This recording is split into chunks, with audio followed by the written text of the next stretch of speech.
I was so taken aback that I had to rub my eyes. There, where he wasn't supposed to be, was my husband. Why? Why are you here? I stammered. My husband was supposed to be on a business trip to New York. Yet here he was in Los Angeles in a hospital of a neighboring city. The shock didn't stop there.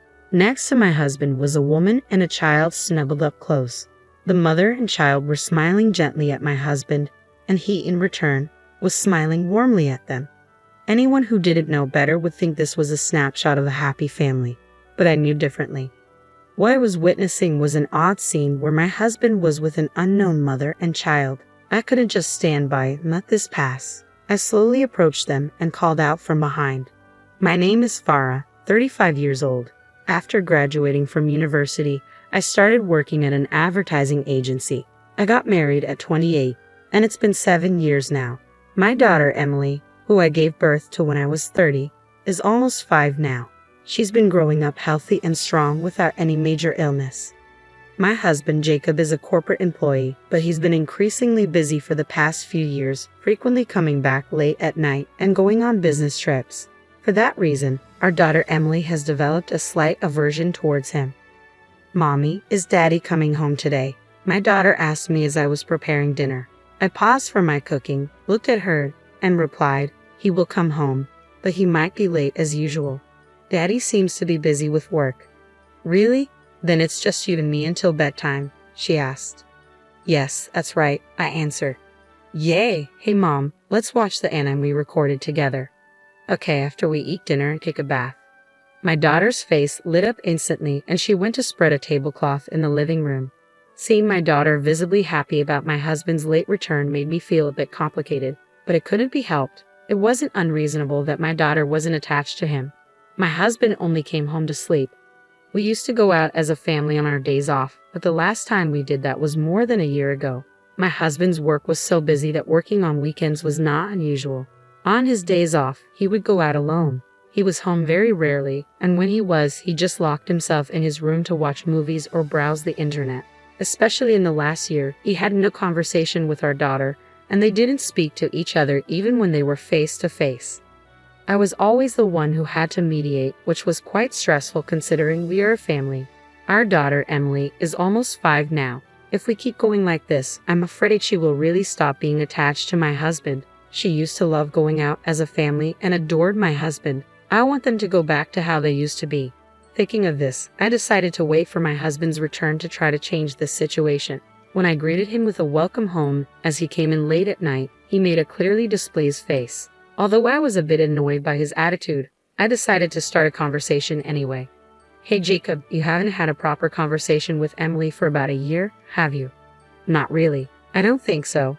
There's nothing to talk about," he replied. "You are her father. I wish you would act like one. All of her friends go out as a family, and only our house doesn't even talk to their father. Don't you think that's sad?" "What's the point of saying that? I'm not playing around. I'm working," he said dismissively. "I understand that, but I think Emily is the one suffering if this continues," I said. My husband sighed in annoyance and slumped heavily on the sofa. When I sat down next to him, Jacob slowly loosened his tie and told me, "I'm sorry, but I'm really busy right now. I'm up for a promotion, and I want to focus on my work." "I can see your dedication to your job, but isn't family also important? I understand that working on weekends is tough, but maybe just one day," I suggested. "I don't want to be left behind by my coworkers. You understand, right? I'm working this hard for our family, don't you see?" he replied. "I understand that," I said, hesitating. I knew my husband was working hard, dedicating himself to his job for the sake of his promotion, but in his immersion in work, he seemed to have lost sight of our daughter and me. If things continued this way, it wasn't just his relationship with our daughter that was at stake, but our entire family bond might be at risk. Feeling anxious, I gathered my courage and decided to be frank about my feelings. "Jacob, please, I understand you're busy, but I want you to keep Emily's birthday free." "Ha, her birthday?" he asked. "Yes, it's the first Sunday of next month. Her birthday is actually on a Friday, but I also have work on weekdays. I want to take her somewhere on Sunday." "I don't know about next month's schedule yet," he said. "But at this point, there aren't any business trips scheduled, right? Even if it's a work day, you can take one day off. Please, for Emily's sake," I pleaded. Despite my persistent pleas, my husband tersely said, "All right, I got it." I knew he was in a bad mood and had agreed reluctantly, but I was still relieved and happy. The next day, while having dinner, I felt a small glimmer of hope. I asked Emily, "Hey Emily, your birthday is coming up, isn't it? Is there something you want?" "Wow, really? I want an ice cream maker," she exclaimed. "An ice cream maker, huh? Well, let's go check it out together next time," I said. "Yes, yay, so happy," she replied, watching my daughter happily enjoying her hamburger. I thought this was a good moment. I put down my chopsticks, looked into her eyes, and said, "Emily, how about we go out with Daddy on your birthday?" "Huh? Daddy? Isn't he working?" she asked. "Daddy said he's going to take the day off for your birthday, so let's go somewhere you want to go, just the three of us." "Really? I want to go to the amusement park." "All right then, let's go to the amusement park. You can choose anywhere you like, as long as it's somewhere we can go, okay?" "Yay, Mommy, thank you." Throughout the meal, she was restless, repeatedly asking, "Is Daddy really coming too? Can the three of us really go?" It was adorable, and I couldn't help but smile. I thought she disliked her father, but it seemed she was indeed lonely deep down. She seemed much happier than I had imagined, particularly at the prospect of the three of us going out together. One day, with the weekend trip to the amusement park ahead, my husband, unusually home earlier than usual, awkwardly began, "Well, you see." I asked what was wrong, and after a moment of silence, he reluctantly spoke. "I have a business trip from Thursday to Sunday this week," my husband said. "What? What are you talking about? We promised to keep those days free for Emily's birthday, didn't we?" I replied, shocked. "What can I do? The person who was supposed to go suddenly couldn't, and I was the only one available as a replacement," he explained. "Even so, why didn't you refuse? Do you know how much Emily was looking forward to it?" I asked, my frustration growing. "What could I have done? It wasn't a situation where I could just refuse," he said, raising his voice in anger despite our daughter sleeping in the next room. I tried to calm him down, but he continued to yell, his face turning red. "You have it easy, working in a company where you can leave on time, but it's not like that for me. In a highly competitive environment, everything depends on how quickly you can get promoted. What's with all this talk about promotion? Sure, I understand work is important, but what about us? What about your family?" I asked, my voice trembling. "Supporting your husband is also a wife's duty. This is why I can't stand people working in cushy jobs," he retorted. "What?" I said, stunned. "At least can you come back early on Sunday?" I pleaded. "That's impossible. The business trip is in New York and it takes 5.5 hours one way by plane. In any case, I can't get out of the business trip starting from Thursday. You should go on your own," he said, dismissively. "Wait, Jacob," I called after him, but he ignored me and left the living room. Only my sigh echoed in the room as I struggled with how to explain to our daughter. On Thursday night, after my husband left for his business trip, I reluctantly decided to tell Emily the truth. "Hey, Mom, I was thinking about the amusement park," she said, her eyes full of excitement. "I want to go on Sunday." "I'm sorry, Emily, but actually Daddy has a business trip from today until Sunday, so he has to work," I explained. "Really? So he won't be able to go?" she asked, her voice tinged with disappointment. "Yes, I'm sorry," I said softly. "So, would it be okay if it's just the two of us?" I suggested, trying to keep my tone upbeat. "Okay, then I'll go to the amusement park with just Mom," she said with a forced smile. The moment of silence that followed spoke volumes about her true feelings. She probably wanted to go as a family of three, but to prevent causing me distress, she pretended to be okay. Noticing this, I felt a wave of guilt that almost brought tears to my eyes. However, I managed to hold back my tears for the sake of my daughter, who was smiling in front of me. Even though I'm alone, I'm determined to make Emily enjoy herself on Sunday. Several days later, on the day of the amusement park visit, my daughter woke up early in the morning and started preparing to go out on her own. We left the house at 7 a.m. so that we could enter the park as soon as it opened. Emily seemed really excited and happy throughout our time at the amusement park, but on closer inspection, her face was slightly flushed. Worried, I stopped her. "Emily, wait a minute." "What is it, Mom?" she asked, looking up at me. I grabbed her arm and put my hand on her forehead. I felt a tremendous heat surge through me.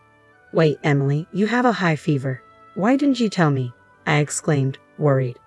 "I'm not feverish," Come on, Mom, let's go ride the merry-go-round, Emily insisted, trying to brush it off. Emily, I think you have a very high fever.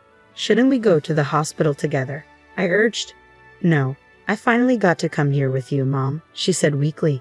Perhaps her body was really in pain as she collapsed on the spot.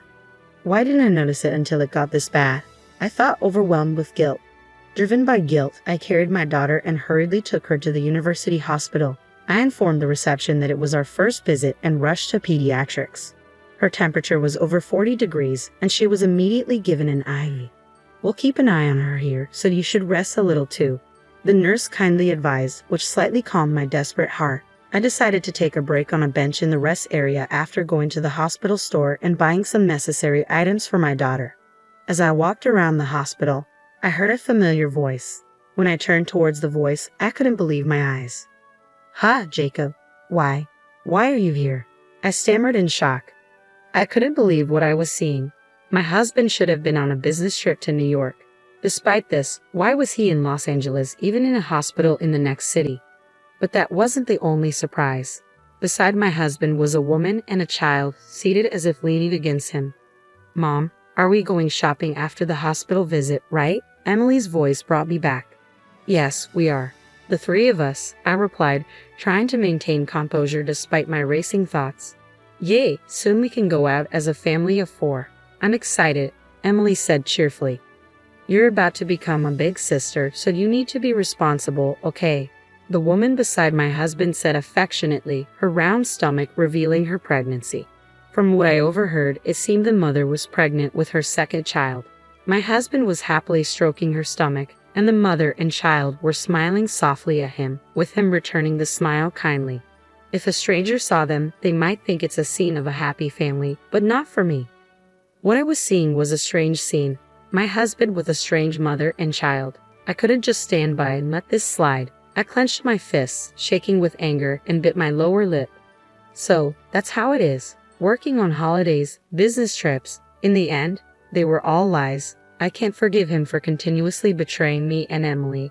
I muttered to myself, feeling a surge of betrayal and hurt.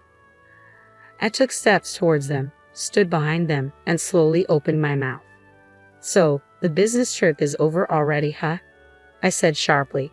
At the sound of my voice, my husband turned around abruptly. His face was ashen, and he looked like he had seen a ghost. Desperately, he squeezed out words. "Vera, why are you here?" "Emily and I went to the amusement park, but she got a fever. She's getting an IV right now. More importantly, why are you here?" I demanded, my voice tinged with anger and confusion. "No, well, that is," he started, clearly flustered. "And who are these people?" I asked, turning my attention to the woman standing beside him. Upon hearing my question, the woman looked down, her face turning pale. "You miss," I continued, my voice steady but filled with intensity, "what were you doing just now?" "Today's the day of Mom's prenatal checkup. Even though Dad is busy with work, he always accompanies us to the hospital," the little girl piped up innocently. "That's nice. You must really love your mom and dad," I replied, trying to maintain composure. "Yeah, we're going to the amusement park together next time, right, Dad?" the little girl continued, unaware of the tension. My husband, startled, forced a strange smile on his face. Just then, the little girl said she was going to the restroom, providing me with the perfect opportunity to confront my husband. "Would you care to explain?" I asked, my voice cold and accusatory. "No, it's not like that. This is," he began, clearly struggling to find an explanation. "What's not like what? From what I heard, you're the father of both that girl and the baby in her mother's womb. Yet you kept telling me and Emily that you were working or on a business trip. Just how low can you stoop?" I interrupted, unable to contain my anger any longer. "Wait, let's calm down for a moment, okay?